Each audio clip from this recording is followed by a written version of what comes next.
My fiancé proposed to my sister. Everyone thought I'd lose it. Even my parents told me to back off from my sister. But surprise, surprise, I calmly gave my blessings. And guess what? I announced my engagement to David, a dude from a filthy rich family. Oops. Enough with the drama. I'm switching to a life of bliss. Today was supposed to be my engagement party with Felix. But Felix was nowhere to be found. Couldn't reach him by phone either. His parents were just as clueless. The room was buzzing with gossip. I grabbed the mic from the waiter, raised my glass and said, "Sorry folks. I guess my fiancé must be dealing with something important." Didn't finish that thought. Felix showed up hand in hand with my sister Molly. They interrupted right at the door. "Truly sorry." Felix let go of Molly's hand and, looking all serious, pulled her into a hug. He walked up to me, hand extended. "Sorry about this." I put down my glass, gave him the mic, and stepped back.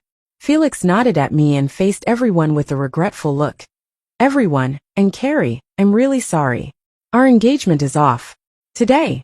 I want everyone here to witness. The only person I ever wanted to marry is her."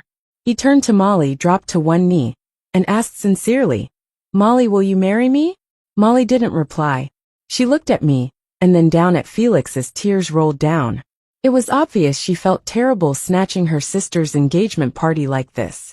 But Felix kept holding her hand, trying to reassure her. The guests, ready to leave, paused to watch. Whispers started spreading. Weren't these two families supposed to be engaged for ages? Now it's someone else?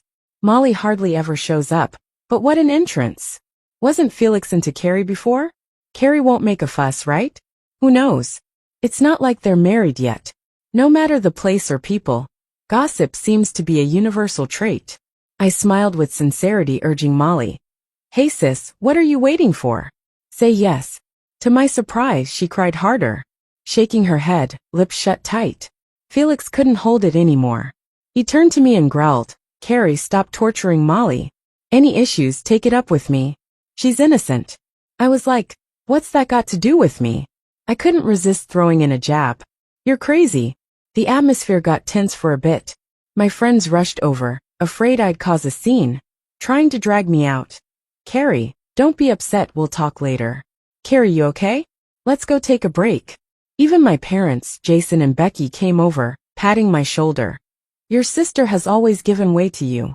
She just wants Felix. Just be considerate for once. Let her have him." Wow, nothing left for me to say. You've said it all. I sighed, waved them off. "All right, enough from you guys. Let me have a word." I asked for another mic, pushing past my friends. Not far away, Molly was crouched down, crying into Felix's chest. With everyone's eyes on me, I stepped closer, speaking clearly into the nearby speakers. "With all my heart, I wish my sister and Felix all the happiness." Molly lifted her head from Felix's hug, eyes red, about to cry more. "Carrie, not in the mood for her act." I cleared my throat, continued. "I'd also love to invite everyone." Mid-sentence, the ballroom doors swung open, and someone walked in slowly. People moved aside, murmurings erupted. "Isn't that David?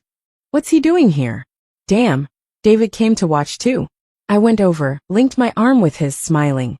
"Invite you all to my and David's engagement party on the 21st of next month." Silence fell over the room. Unlike their families, who coasted on their ancestors' success, David's family had a long, prestigious legacy in politics. And David, at 20, turned to business, dominating the local economy in just 5 years. A true young mogul from a top-tier family. Nobody dared to cross this prince, except for my ever-concerned for me sister. Molly, now standing with Felix's support, looked shocked. "Carrie, don't joke about this. We can't afford such jokes." I tilted my head, confused. "Joke? What joke?" Felix hugged her, protecting her. "Carrie, today's on me. Name your compensation. But don't mess with his family." My dad, Jason, finally caught up, pushed through the crowd, worriedly pulling me. "Carrie, don't be rash. Do you even know who this is?" Before I could respond, David stepped back with me. Jason followed, still apologizing, trying to grab me. "David, my younger daughter didn't mean to offend." "Jason, I think you're missing something." David frowned, showing displeasure. I handed him the mic. He slightly lowered his head and said calmly, Since Carrie's invited you all, you're very welcome to our engagement party on the 21st of next month. Pausing, he took the mic. And also wishes to Molly and Felix. May they find happiness. He let the mic drop, making a loud thud that echoed, like a final stamp of approval resonating throughout the room. Knock.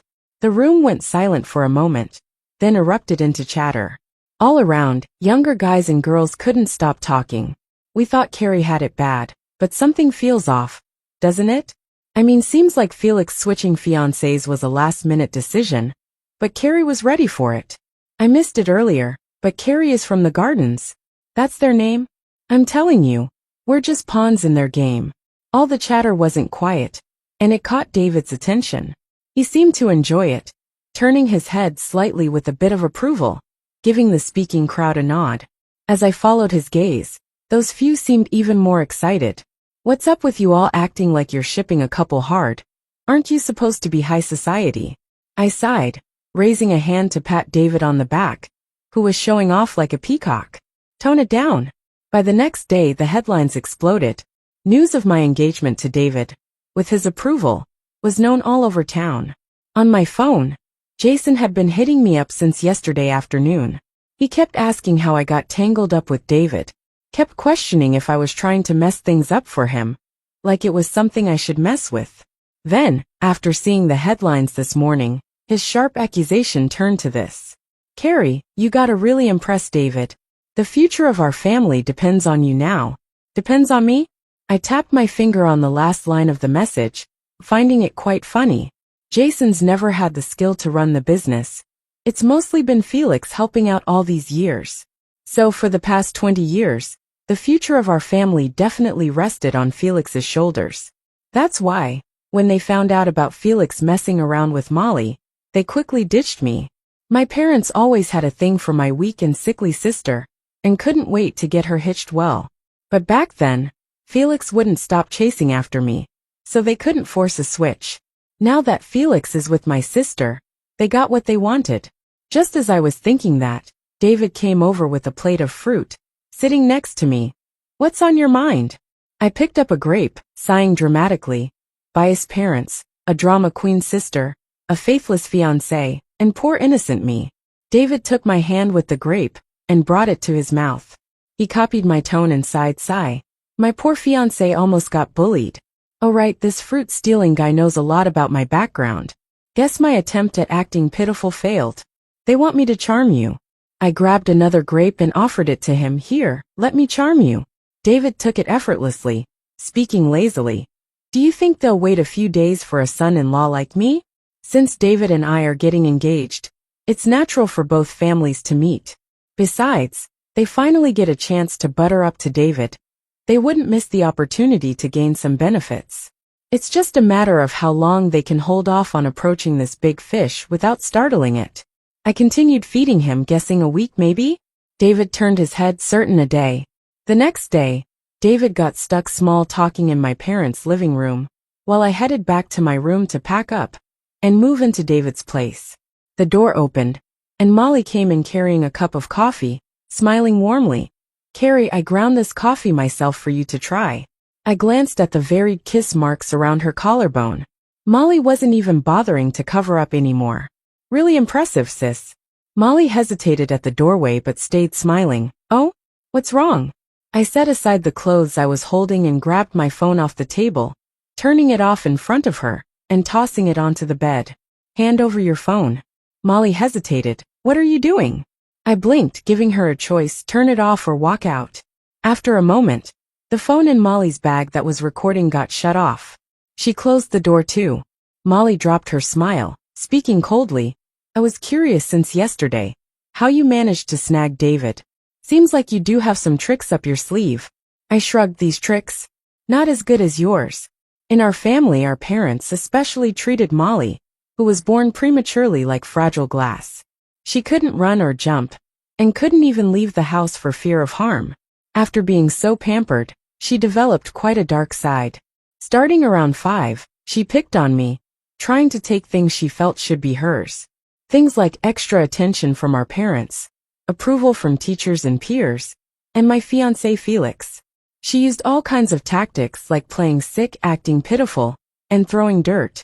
She did, in fact, manage to take plenty from me with these acts. Even though I found most of them trivial, she always made a big show out of her wins. Maybe she thought of herself as super successful. Thinking of this, I silently smirked, a small laugh escaping. Ignoring my comment, Molly took the coffee to her lips, casually sipping it. I spent 15 minutes grinding this, it's good. You sure you don't want to taste? I echoed her sentiment, yeah, shame. For a few seconds the room was quiet. She set down the coffee. You can't marry David. Why not? You're not good enough for him. I nodded and asked back, oh, are you? Molly's eyes flickered with panic at being called out. But she still tried to cover her intentions, pretending to give me sincere advice. David's out of your league, I'm looking out for you. Oh, the good old looking out for me line. I sat on the bed, pretending to think deeply for a moment. Is it that I'm not worthy?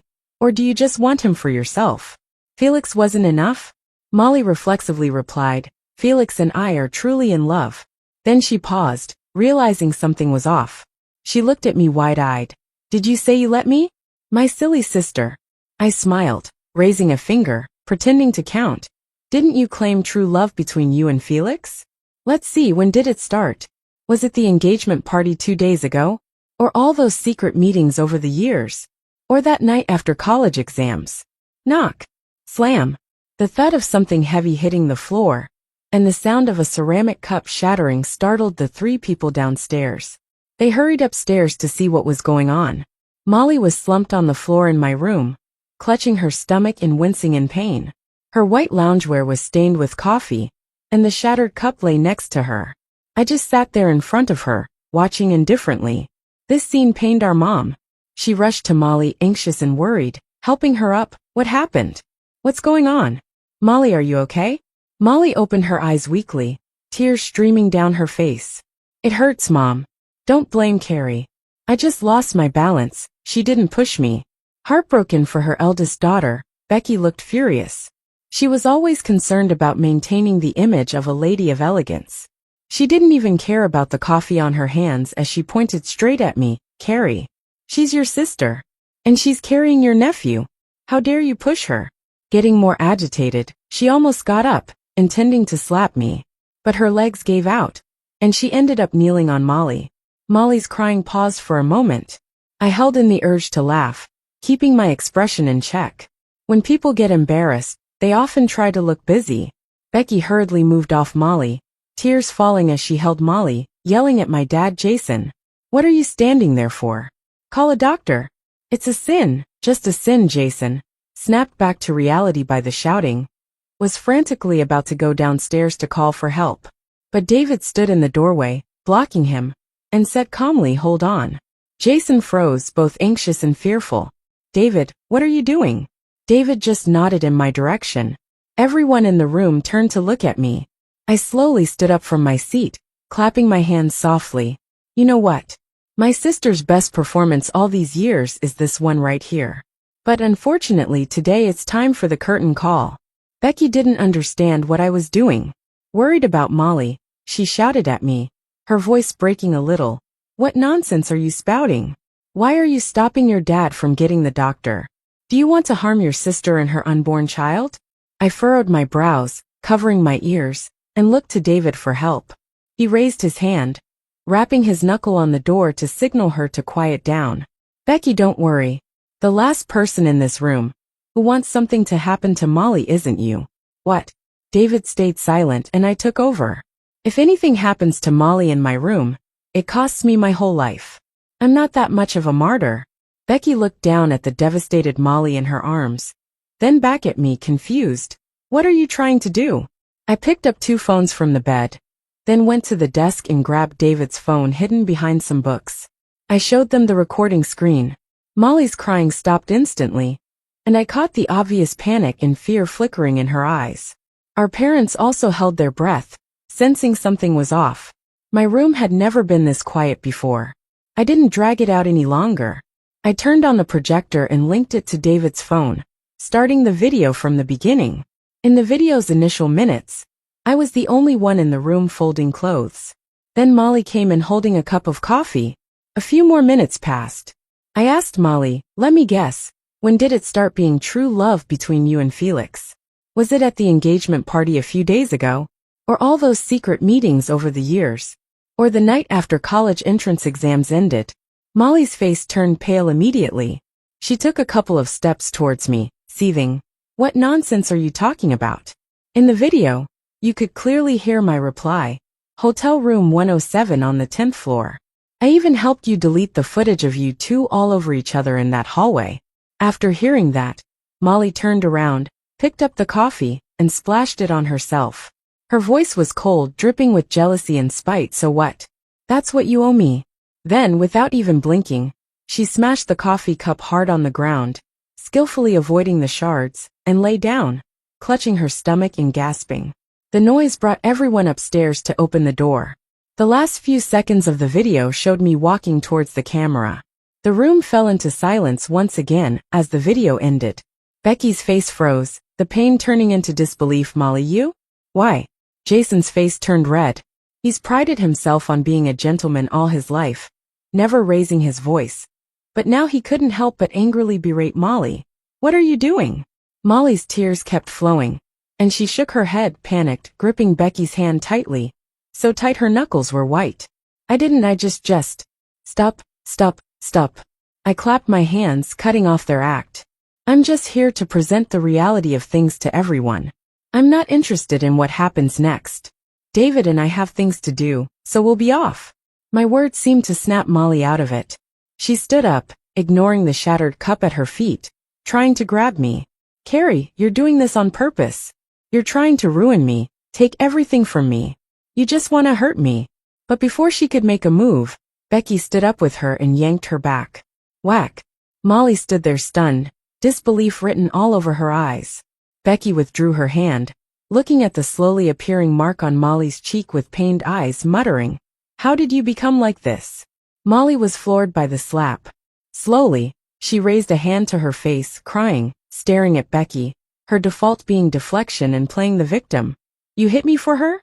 Mom, you've forgotten how many times I've endured everything for her all these years. I gave her everything. All I wanted was Felix. What did I do wrong?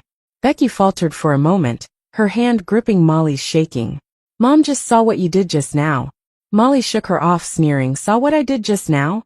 I was only protecting my love in my own way. Mom, what about you? Are you really going to just side with Carrie without knowing all the facts? Becky shook her head, like she was about to say something. I couldn't hold it in and interrupted. All right. Big sis, you're always right. But I have just one question. Everyone in the room looked at me. I turned to Molly. Is this your first time getting slapped? How did it feel? Molly's face turned visibly blue, mixed with the red handprint on her cheek, making her look pretty funny. I laughed out loud. If you've got no words to share, that's fine. We've seen enough of the show. It's about time we headed out. The rest is up to them to deal with. I wasn't interested in sticking around any longer. Molly was ordered by Jason to go to her room. Jason and Becky awkwardly escorted David and me to the door. Just as I was getting in the car, Becky held onto the door and tugged at my sleeve. Carrie. I kept quiet while David, squinting, yanked me into the car and leaned over slightly, speaking earnestly. Becky, if Molly ever thinks about getting into showbiz, she can give me a call. He paused, dragging his tone with a light tease. After all, her talent seems out of the ordinary to me. Becky froze, hands clenched, staying silent. I glanced up at her, then looked away, waving a low-key goodbye. We're off, Mom. Somehow, that mom seemed to soothe Becky, and she forced a smile, waving back at me. All right. As the car door shut, the window blocked out the pain in her eyes. I finally exhaled. A late enlightenment is always late, I guess. Growing up, Molly pulled this kind of stunt way too many times. Since she was a kid, how could a child hide so well without a single mistake? But parents' hearts were biased from the start, with eyes and ears only open to what they wanted to see and hear. That entails ignoring my calls for help while supporting Molly, the seemingly more vulnerable victim, countless times. Thankfully, it's all in the past. And thankfully, I just stopped caring a long time ago. Back at David's house, I was ready to catch some extra shut-eye. A minor mishap last night had left me drained. Jason couldn't wait a single day. Once he confirmed the wedding with David was real, he couldn't resist calling, ordering us to bring David over for dinner the very next day. Everyone knew what that dinner was really about. I wasn't going to ruin my appetite at the table, so I dragged David over first thing in the morning, hoping to skip lunchtime. Thankfully, Molly didn't let me down. Her performance gave us a chance to slip out early. The spring sun was just right, perfect for a nap. But as soon as I lay down, someone restless sidled up. Tired, buried under the covers, my voice came out muffled, yeah. In the next second, I felt the bed dip beside me as David pulled me into his arms. Forced out of the blanket, I found myself face to face with his perfectly handsome features. You won't go back on your bet from yesterday, right? Bet. Oh, the bet about how long my parents would tolerate him as their son-in-law. I had boasted they could last a week. But, remembering what I'd promised, my ears involuntarily burned. Can we not talk about this in broad daylight? David squinted, a hint of playful threat in his voice. You won't go back on it, right? Of course not. Before I could finish, David sealed my words with his lips, swallowing them whole. I've never been able to resist David's kisses.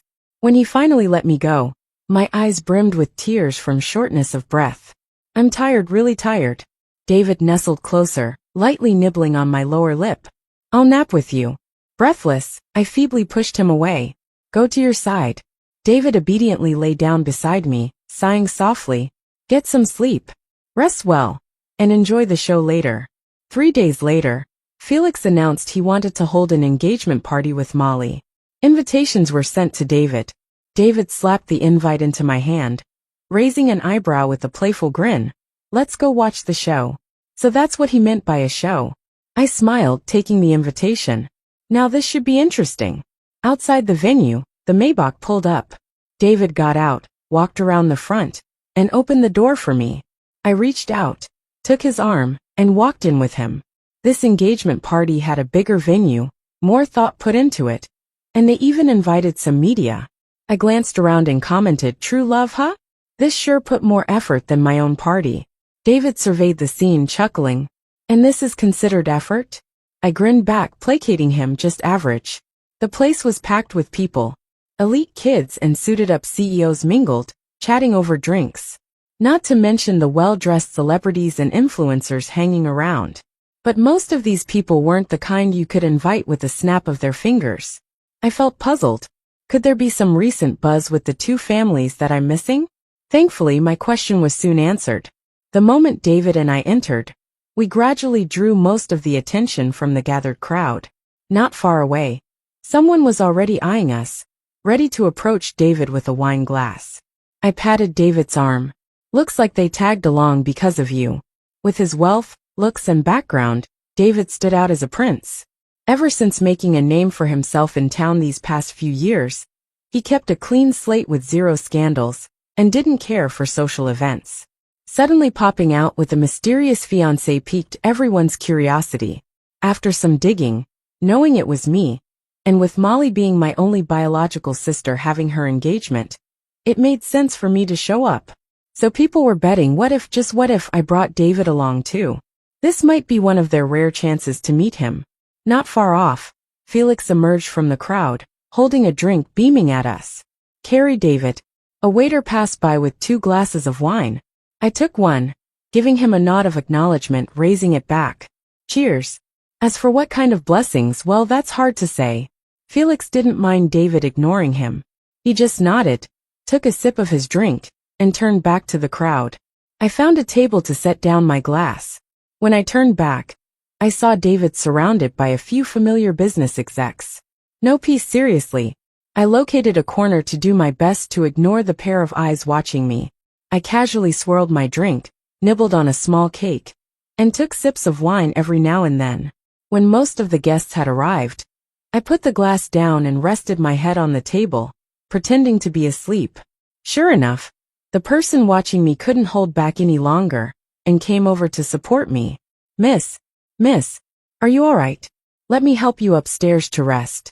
I closed my eyes and smirked silently. Looks like the real drama is about to start. The maid took me to a room, gently stripped off my clothes, and kindly covered me halfway with a blanket before closing the door and leaving. Once everything was quiet, I sat up, feeling my way to the dress by the bed, and put it on in the dark. The room was so dim and quiet, and my phone was taken by the maid. I tried to adjust to the darkness as I wandered around the room. So clean and tidy, no closet, no hiding places, and the only door likely wouldn't be an option to escape. Giving up on hiding, I sat down on the sofa by the window, rubbing my sore shoulders. What surprise do you think she'll give me? A tiny electronic noise came from the left earring. Then David's cold voice followed. You can expect something for sure. She's not going to be nice one bit. I got up, pulled the blanket around me, and went back to the sofa. That's a rather sad conclusion. David scoffed. Yeah, so sad it's funny. I chuckled, not responding. I was genuinely curious about what surprise Molly had in store for me today. Noises came from the door. I instinctively tightened my grip on the blanket, looking over. The door was slowly pushed open, and the hallway's light felt blindingly bright, causing me to squint. I could faintly see two figures entering and moving around quietly. They seemed to be undressing. A raspy male voice urged, "Hurry up, take the photos and get out." Another lower male voice, all anxious, I know. They didn't turn on the lights, and I could barely make out figures groping towards the bed. I shrunk further into the blanket and began counting down in my mind. They fumbled around the bed, not finding anyone. Where's she? No one here. Said she'd be on the bed, right? Turn on the lights and check. I continued the countdown, and when time was up, the door was opened, and light poured into the room. I quickly covered my eyes with the blanket, not wanting to see anything I shouldn't.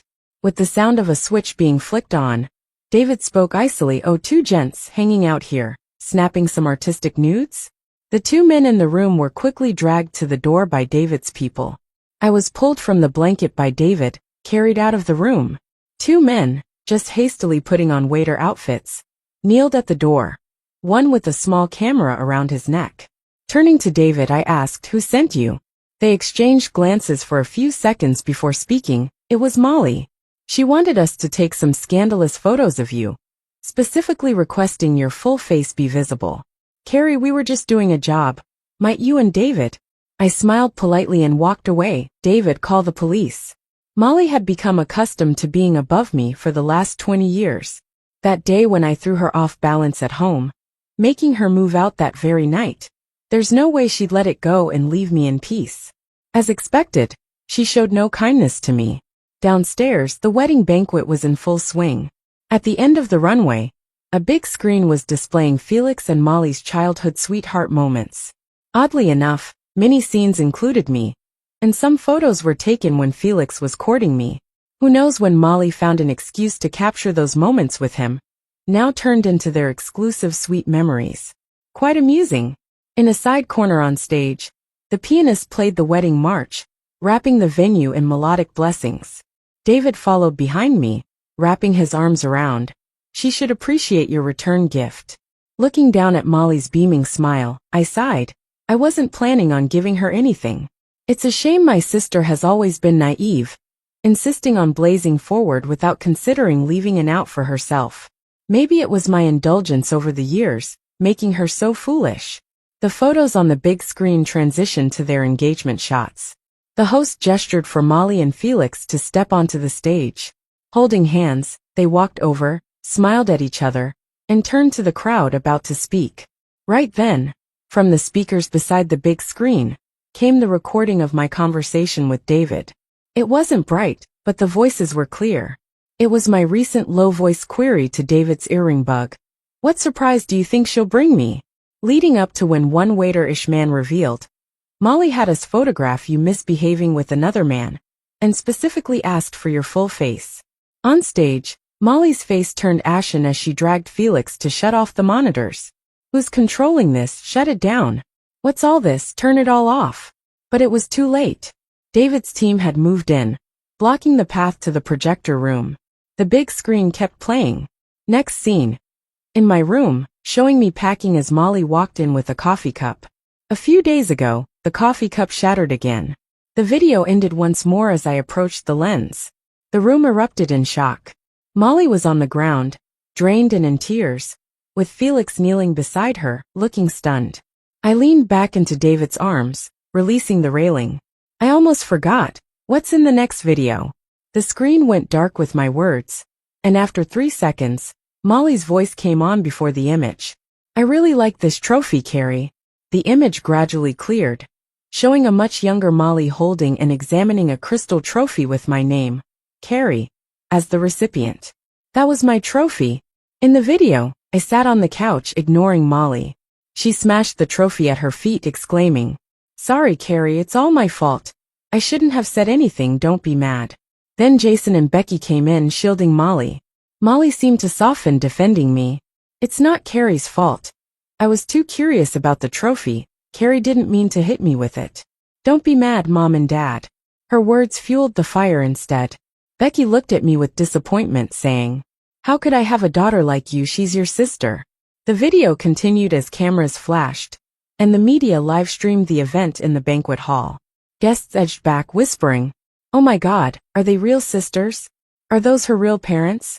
Felix seems clueless. But wasn't Felix engaged to Carrie before switching to Molly? Could it be Molly's jealousy of her sister, even taking her fiancé? The murmurs drowned out one of the video's stars. A celebration turned into a trial for her. Molly sat there, clinging to Felix's arm, hoping he'd help her escape. But Felix, appearing shocked, stayed rooted until Molly pushed him aside. With Jason and Becky occupied by the crowd, Molly feigned fainting, disturbing the guests who backed away. It got chaotic again. David tapped a microphone, his rich voice filling the room. "Ladies and gentlemen." People looked around, finally seeing David and me on the second floor. He handed me the mic. I glanced at the screen, speaking calmly. I hope today's show didn't disappoint. Then I looked at Molly, whose makeup was ruined as she pretended to stay unconscious. I wondered aloud if my sister was satisfied. Molly, the sister coddled, self-important yet naive, was finally shaken by Felix and looked up at me frantically. "Carrie, is it you? Have you lost it? You're pushing me." I finished her thought. "Pushing you to your death?" Molly stood there baffled. "What?" I chuckled, genuinely amused. "Isn't this what you've been telling me for the past 20 years? Every time I achieved something, Molly pulled me aside. I'm so envious, Carrie. You're healthy, vibrant, achieving honors. I'm happy for you. But Carrie, why do you get everything when we're both mom's daughters? I'm miserable, stuck at home with restrictions." She'd break my trophies, rip my accolades, saying, "You're so good you take everything," making my existence feel wrong. "You're always driving me to death, Carrie." But it was all talk. She didn't treat me like family, more like a rival. I sighed. Molly, with your attitude, why do you think I'd be a good sister?" Sometimes I do wonder about having a sharp piece of glass too. The live stream continued at the venue's edge. I swallowed my words, pausing. After all, it's my sister's engagement party. David's secretary brought over a box to Jason and Becky. I softened my tone. I had a different gift planned. Inside was the title to a villa and a contract. Someone exclaimed, "Isn't that David's resort?" Yes, it was David's, and not something easily bought or stayed in. What a generous gesture from Carrie. Just as Jason reached for it, the box closed. I smiled apologetically. This was a gift. Now it must serve as a consolation. "It's rightfully yours." The box was handed to Jason's secretary. Becky, tears streaming without me acknowledging her, whispered, "Carrie." I ignored her regret, focusing on Molly instead, echoing my childhood apologies in sincere tones. "Sister, I'm sorry. This kind of situation is not gonna happen again. I once apologized because as a kid, I valued the bond with my sister. I decided to give up my honor to protect her sensitive and fragile heart. Now I'm apologizing because I genuinely messed up what she called her lifelong pursuit of happiness. My entanglement with her ends here. The engagement party was a total flop. David and I made headlines again. The stuff swept under the rug from the last engagement party got dug up, though the narrative's a bit off. Carrie suspected of having a script without proof. That line, "What kind of good sister would I be then?" just made me feel relieved. Evidence in hand, hitting the mark. It's like a sensational novel. Little White Rabbit's revenge story. Nah, it's all villains here. Am I the only one noticing David indulging her so much? She's acting out, and he's just laughing? Unreal. Oh my gosh, I totally think the same. My parents called me countless times, and I ignored them all. But I did meet an annoying guy when the police came to investigate the photo incident. Felix looked all defeated. After the engagement party, Jason's company took a nosedive, and of course, Felix got affected as he totally should. After all, he never was the hardworking, capable type. Molly ended up in the hospital. I raised a hand, signaling him to stop, ready to shut the door and kick him out. Cut it, go back. But Felix blocked the door. Carrie, it wasn't on purpose.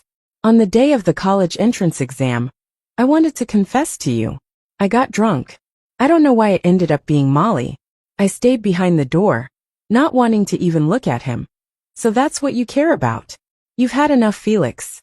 Not even counting how many times you've messed around these years. I stretched out my words. Did you ever wonder why Molly was the one to see you that night? Felix gripped the door harder, looking at me in disbelief. What do you mean by that? I stepped back, let out a sarcastic laugh. The drug in your drink was put there by someone I arranged. The text inviting me out, I let Molly see it on purpose. And the room you two messed around in, I arranged that for you both. You? Why? We had an engagement, I raised my hand again, waving dismissively, clearly unhappy. Why can't you get it? I'm truly baffled why you've clung to me since forever. Felix froze on the spot. Memories of dodging him countless times as a teenager came flooding back. He looked heartbroken, almost shattered. I liked you so much. And what does that have to do with me? I sneered. Don't you get it? I've hated you from the start. I never liked you.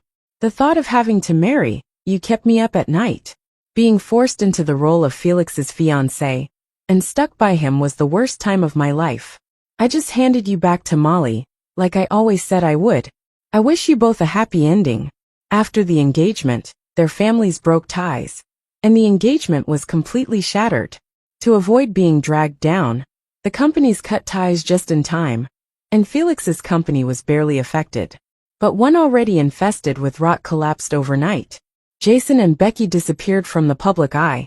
Molly was diagnosed with mild delusions and severe depression, and stayed at a countryside sanatorium. David brought back the 2 wedding presents given away at the party untouched.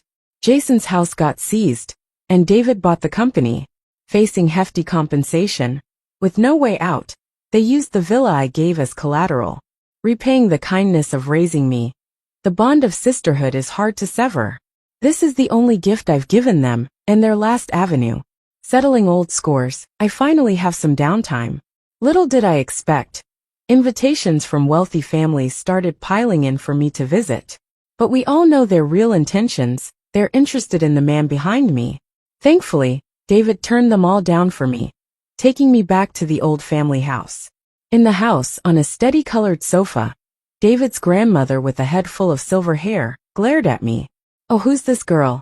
I don't recognize her.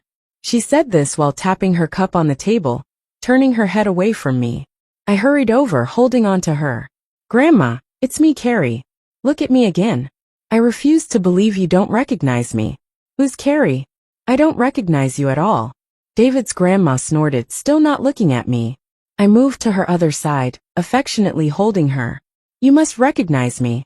Grandma always said she liked me the most. Don't be mad, Grandma. I was just busy dealing with some annoying folks these past few days. But now I'll have more time to be with you.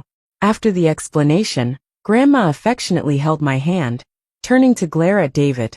Carrie's in trouble, and you don't even bother to help? David shrugged and plopped down on a single couch nearby. Doesn't look like she needs my help. Just then, David's father came downstairs, his unmatched dignity visible even in casual clothes, like a sheathed ancient sword. Though standing taller, he had a soft look in his eyes with a playful tone. Carrie's been quite the sensation lately. The punk might not even be able to help. I looked up with a shy smile, feeling a bit bashful. Uncle, you're here too. Your aunt heard you were coming, and insisted I bring her over early. In a simple but elegant dress, David's mom followed behind his dad downstairs, her tone gentle. It's me. I just thought we'd have a family meal. It's a good time for Carrie to come with me to check out some engagement dresses. Grandma heard this and gently patted my head. Without realizing it, the little girl has grown up. I nodded along with the pressure of her palm, feeling a bit emotional too. Yeah. From when I first met David at 15, it's been 10 years now. Compared to that gloomy house, this old home feels more like my real home. On the day of my engagement party with David at the rooftop, everything David had secretly and meticulously prepared was finally before me. I lifted my skirt and pushed the door open. There were no guests filling the room, no media surrounding us. White roses imported from all over the world covered the entire venue, and at the end of the red carpet on the stage, it was just our families. David's mom leaned on his dad, holding a small gift box. Grandma held a microphone, her voice kind and gentle, drifting with the wind. Carrie, welcome home. David led me closer and had me take the box from his mother's hands. I opened it. A jade bracelet, smooth and completely green, wrapped around my wrist. Carrie, welcome home. Tears fell from my eyes. I was speechless for a moment. How lucky I am to have met and known David in our youth. 10 years have passed. Everything falls into place. The end.